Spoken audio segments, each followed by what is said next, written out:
Bonjour et bienvenue sur la chaîne de Nous les Devs. Aujourd'hui, j'ai décidé de faire une petite vidéo sur IP Failover.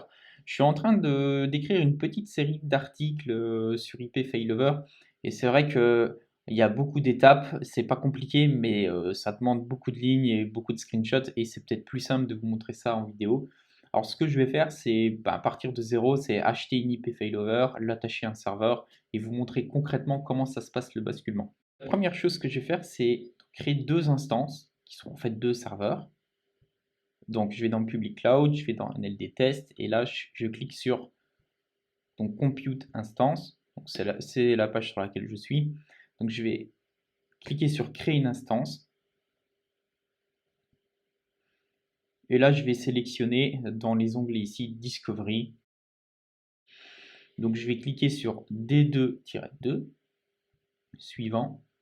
Alors ça c'est assez important, c'est qu'il faut choisir au moins comment dire, des serveurs qui sont disponibles sur deux régions. Là, Francfort, par exemple, il n'y a que Francfort, donc je ne pourrais pas faire le test. Donc moi, je vais choisir, par exemple, de prendre un serveur à Gravelines et un serveur à Strasbourg. Donc le premier, je vais prendre Strasbourg et je vais choisir donc distribution plus application, parce que moi, j'utilise pas mal Plesk, donc je vais choisir ça.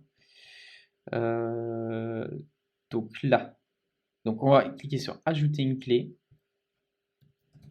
Donc là, je vais choisir un nom pour la clé, donc IP Failover. Donc il faut créer une clé SSH. Donc pour ça, vous ouvrez un terminal, vous tapez SSH T-RSA-B4096.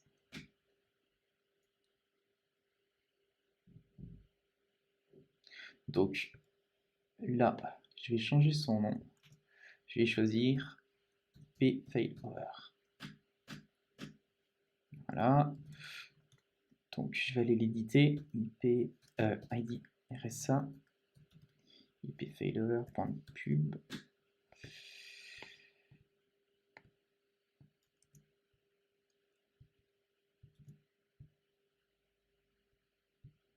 Donc là, j'ajoute la clé. Ah, je l'avais déjà créé, donc c'est pas grave, je vais mettre IP Failover 2, ça n'a pas d'importance. J'avais déjà fait un test.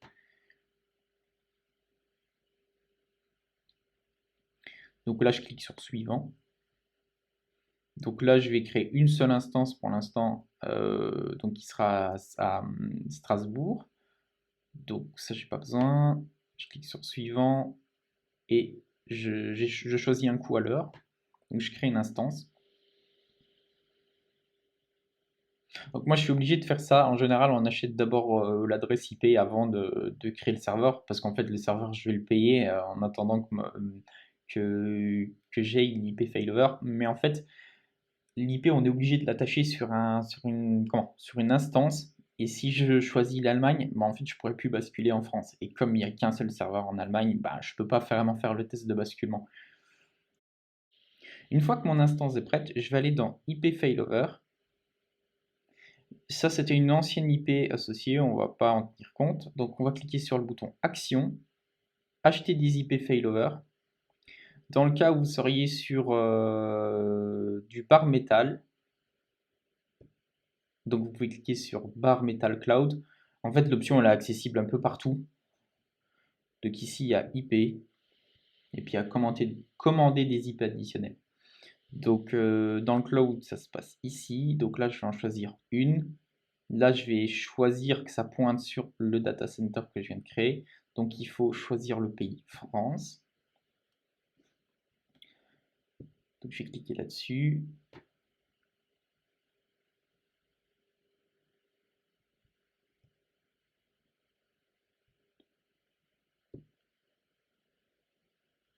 Voilà. Ensuite, je vais faire le paiement et puis on se retrouve dans quelques instants. Donc je vois que l'IP elle est en cours de livraison, c'est le statut de la commande. Donc ce que je vais faire, c'est en profiter pour faire une deuxième instance. Donc ici, je vais créer une instance. La première, on l'avait fait à Strasbourg. Donc la seconde, je vais la faire à Gravelines, par exemple. Donc même principe, Discovery, D2-2.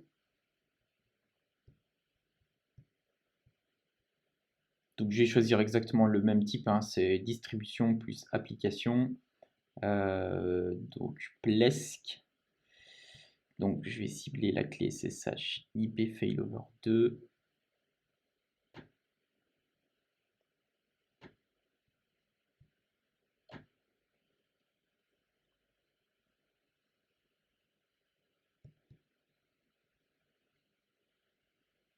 Je vois que je viens juste de recevoir la confirmation de la commande, donc je viens de recevoir l'IP.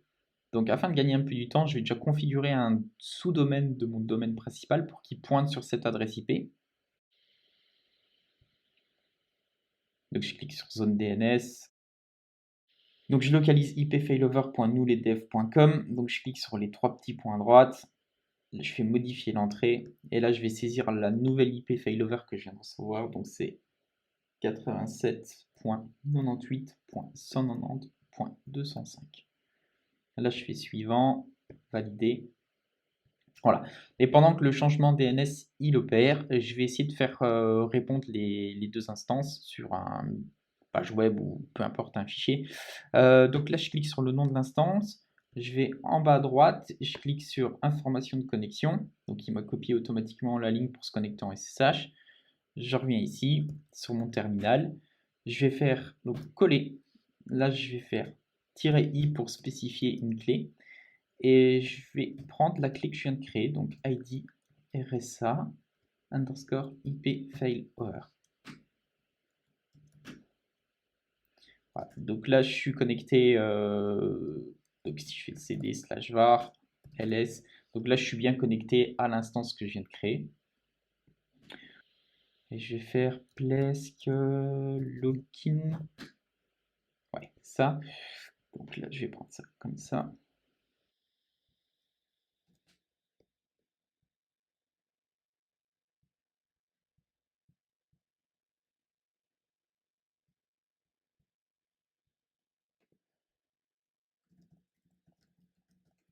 Donc là, je mets des informations bidons. Hop. Donc ça, je vais quand même enregistrer. Donc plesk 1. Strasbourg. Donc admin, passe. Donc là, j'utilise donc Plesk en mode trial. Voilà, donc là, ce qu'il va faire. Donc là, ce qu'il va faire, c'est faire l'install. Et je vais faire la même chose avec la seconde instance. Je clique dessus, c'est sur Gravelin.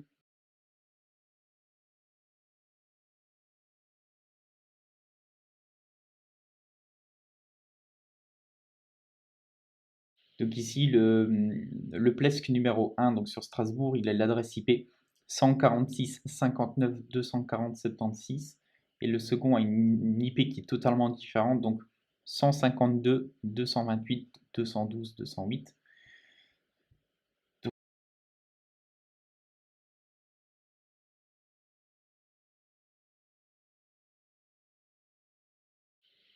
Donc, pendant que ça c'est en train d'être configuré, ce que je vais faire, c'est aller ici et je vais regarder si l'IP elle a changé vers la nouvelle adresse IP failover. Donc, ce que je vais faire, c'est carrément créer ce domaine-là dans Plesk. Comme ça sera un test réel. Donc, je vais faire ajouter le domaine. Donc, je prends ce domaine-ci. Donc, ah oui, bon, avant, il faut ajouter bien sûr l'IP. Donc, je vais aller dans Tool and Setting. Ensuite, IP adresse. Je vais le faire en parallèle sur les deux places, comme ça ce sera plus facile qu'en décalé. Donc je vais déjà copier cette adresse-là.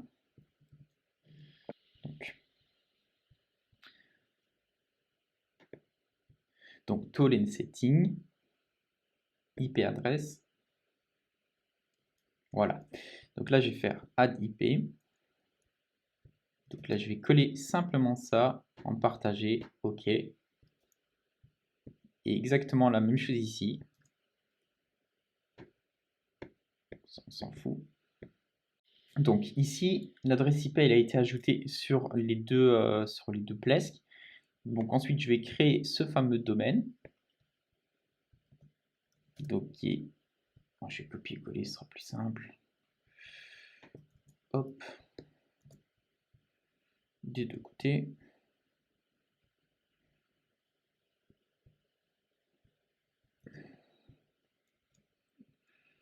Donc ici, maintenant, je vais choisir l'IP failover des deux côtés.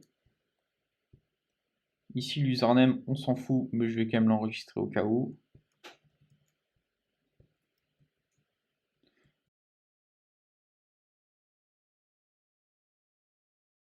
Plesk. Hop.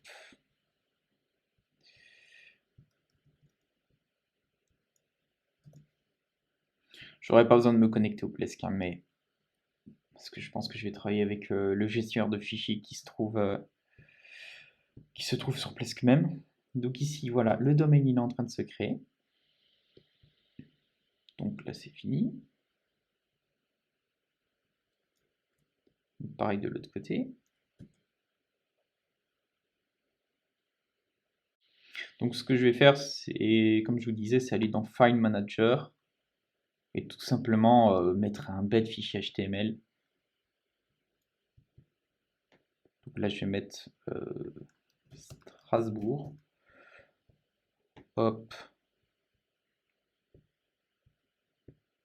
Et sur celui-ci, je vais mettre Gravelines. Mais il faut imaginer qu'il y a une application derrière, donc je sais pas, WordPress ou n'importe quoi. Donc, voilà. Je vais tester l'adresse IP. Enfin, le sous-domaine. Forcément, il y a des problèmes de SSL. Donc là, ce qu'on va faire, c'est aller dans SSL TLS Certificate. Normalement, peut-être qu'il va être capable de faire une résolution par challenge DNS. Donc, comme ça pointe bien sur... donc, comme le sous-domaine ici pointe bien sur l'IP qui est configuré pour ce domaine, normalement, ça ne devrait pas poser de problème.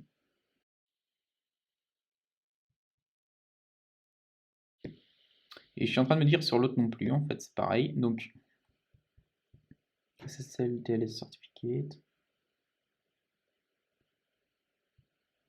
Installe. Donc, IP fait...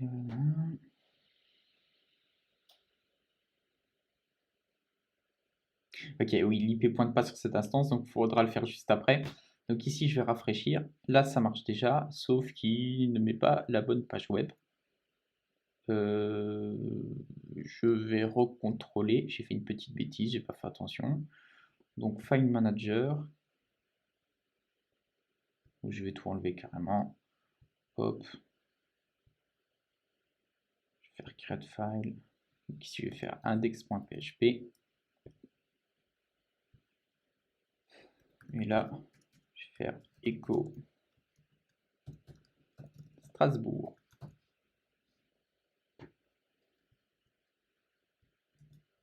Voilà. Du coup, on va faire le basculement. Donc, on va dans IP failover. Donc ici, on clique sur les trois petits points à droite de l'IP et on va faire modifier l'instance associée.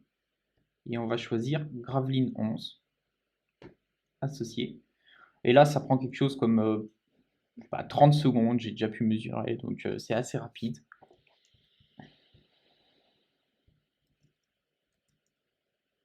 Voilà, ça a même pas pris 30 secondes. Donc ce que je vais faire maintenant, c'est de reissue le certificat.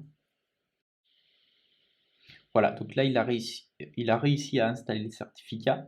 Donc maintenant, si je rafraîchis la page, ça traîne un petit peu. Ah oui, c'est vrai, j'avais pas modifié le contenu du fichier. Donc je vais dans Web Cité Domaine, File Manager. Donc là, je vais dans HTTP Docs. J'y étais déjà, je fais même pas attention. Donc Remove. Et je crée, pareil, un petit fichier PHP.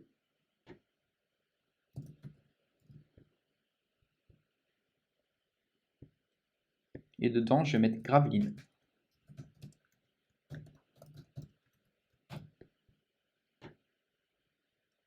Voilà. Et maintenant, ce que je vais faire, c'est justement vous montrer le basculement. Donc actuellement, ce sous-domaine-là, il pointe vers l'instance de Gravelines. Donc, mettons que Gravelines, je sais pas, il y a un problème, un incendie ou peu importe. Vous allez dans Donc dans l'interface d'OVH, vous allez dans Public Cloud, parce que là on est dans Public Cloud. Dans Failover, vous ciblez votre IP, vous cliquez sur les 3 petits points, vous faites modifier l'instance associée et vous choisissez une autre instance. Donc là, on retourne à Strasbourg, associé.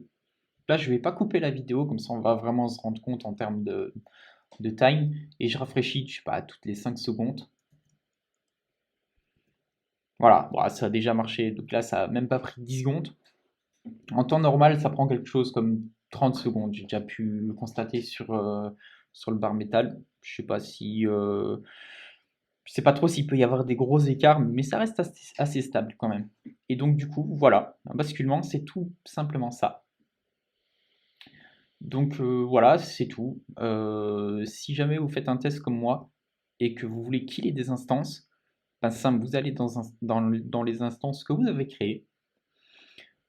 Vous cliquez sur les 3 petits points et vous faites alors suspendre. Si vous faites suspendre, vous allez juste payer le coût de stockage en fait, mais vous allez plus payer le coût pour faire tourner vos instances, donc processeur, etc. Donc moi je m'en fous, je peux totalement les supprimer. Et voilà. Je peux peut-être même vous montrer encore un rebasculement inverse. Ça au moins j'aurais pas fait ça pour rien. Donc je retourne dans Public Cloud IP Failover et on va le faire dans l'autre sens pour montrer que c'est pas que dans un sens. Donc modifier l'instance associée, Gravelines 11, associé. Donc là Strasbourg, Strasbourg. Là on voit qu'il y a comme un petit délai d'attente dans la réponse. Strasbourg, Gravelines, et ça a rebasculé. Et c'est totalement transparent pour l'utilisateur. Et pour le coup, ce qui est cool, c'est qu'il n'y a pas de changement de DNS à faire.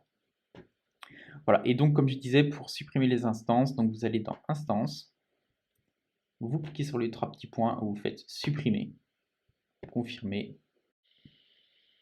Voilà, en cours de suppression, pareil pour l'autre. Et voilà, je vous donne rendez-vous dans une prochaine vidéo. Merci.